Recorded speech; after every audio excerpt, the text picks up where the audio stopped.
The Local Show, sponsored by Victory in Motion, home of knee repair, not knee replacement, on News Radio 570 WSYR, on 106.9 FM, and live everywhere on the iHeartRadio app. The Local Show features in-depth conversation with business owners, employees, and influential business leaders throughout Central New York, exploring their successes, challenges, and reasons for doing business right here in our growing community.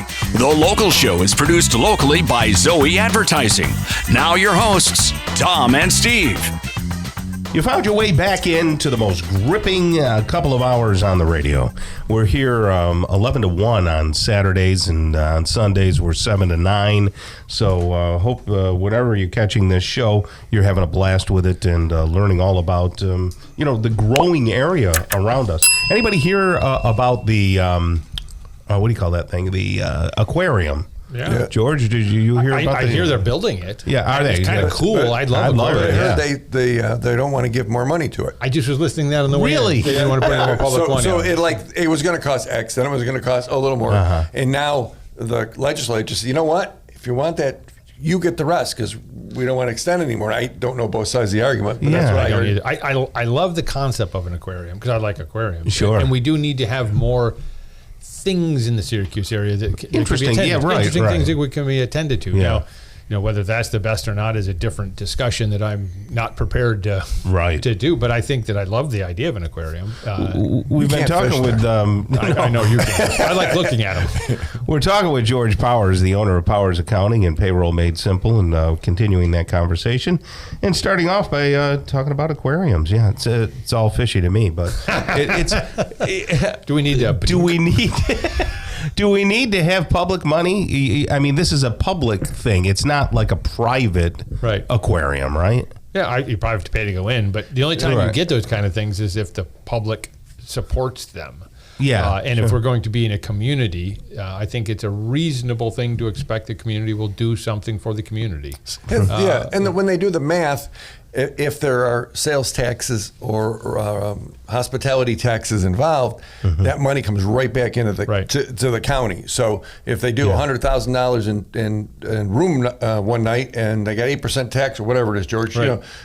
That's $8,000. That's a lot of dough in a hurry. And so their theory is we bring more people in, more people stay, more commerce, businesses. Absolutely. And that's the yin to that yang, I think. I agree. And it also hopefully encourages people to move to the area. Right. Which encourages a lot of other things.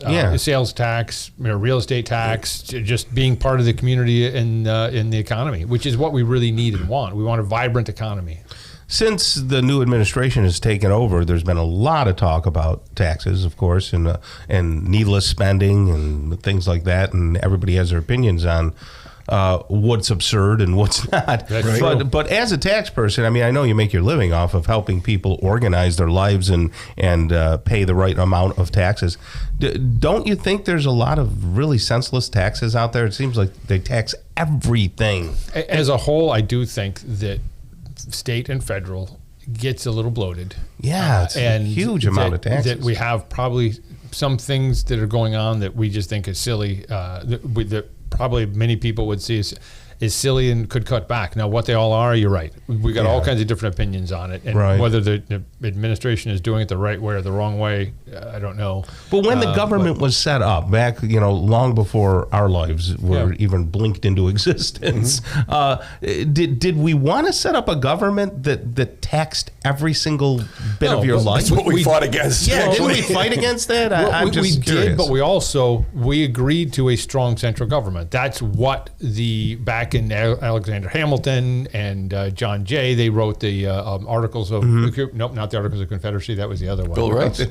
But they published a bunch of articles of they wanted to have a strong central government, and that's because that was a debate originally. Are we just going to be like the Roman Empire? We'd had a lot of states that are all independent. Or were we going to have a solid central government that could tax for its purposes, for an army, for whatever else it needed to do? Right. And we ended up coming down to a strong central government. Now, do we need, I think that's an ongoing debate right now, we're seeing it again. What's states' rights and what's the government's right? Federal government rights. That's an ongoing debate. And where do all three sections of government, where do they have their power and who can do what? There was no federal tax to what, like 1960 or something? No, it was earlier than that. But it's been relatively recent. Yeah. And it was like, it's just a little piece. They got taxed in other ways. The income tax was more recent, correct? Right. But you think about things like Social Security. That's a tax. Now, does it do a lot of good? It certainly does. Absolutely. Yeah, and I know people that live on Social Security, and that's all they have to live on when they retire. Right. But I mean, certain big core things I think are important. But it just seems like you get taxed. There's a federal excise tax. There's a tax on your tires. There's a tax every gallon of gas. Right. When you go to the South, hey, gallon's 30 cents a gallon less. Why? Most of those are state taxes. But yes, and I think we get taxed too much? Yeah, I do think we do. Yeah, it's amazing. No, we have a big debate. I think there should be some taxes because we do want some services. Well, of course, what services are for what and what efficiencies. Yeah. I think that's an ongoing. It will be a forever debate. So business-wise, people that have businesses, maybe they're quote unquote self-employed or however they do that. Middle of winter, anything they can do to lower their tax liability, has that ship sailed?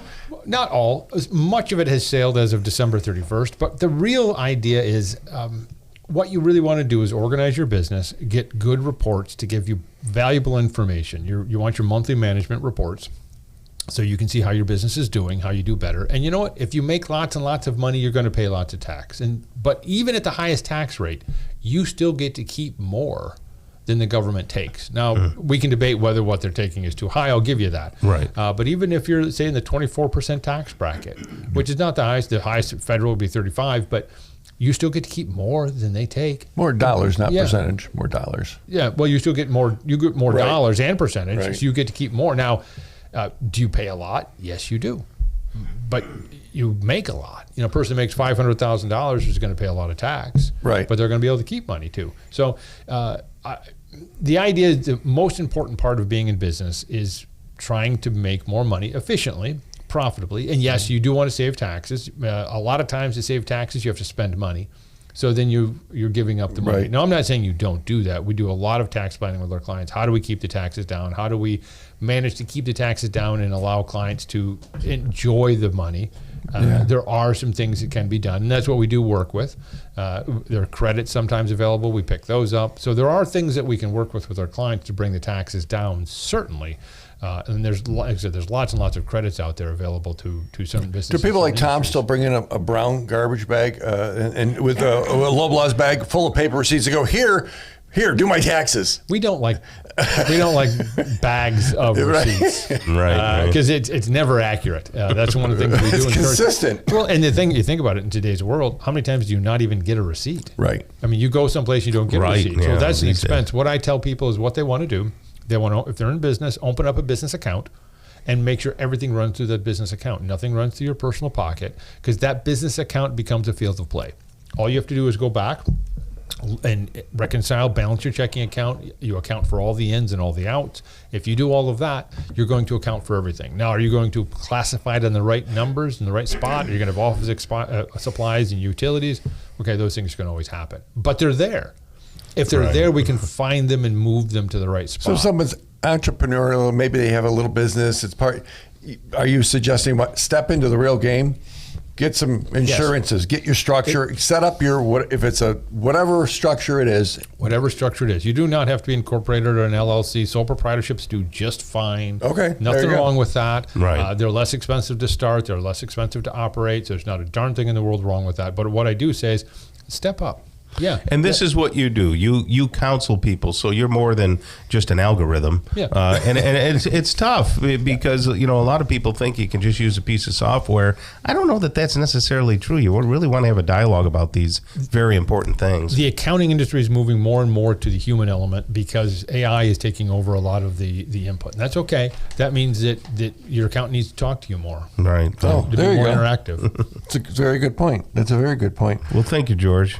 You want to give gpowers.com. You saw I was at gpowers.com, and you could reach George if you want to ask some questions at 701-1120. 701-1120, gpowers.com, gpowers.com, Tom.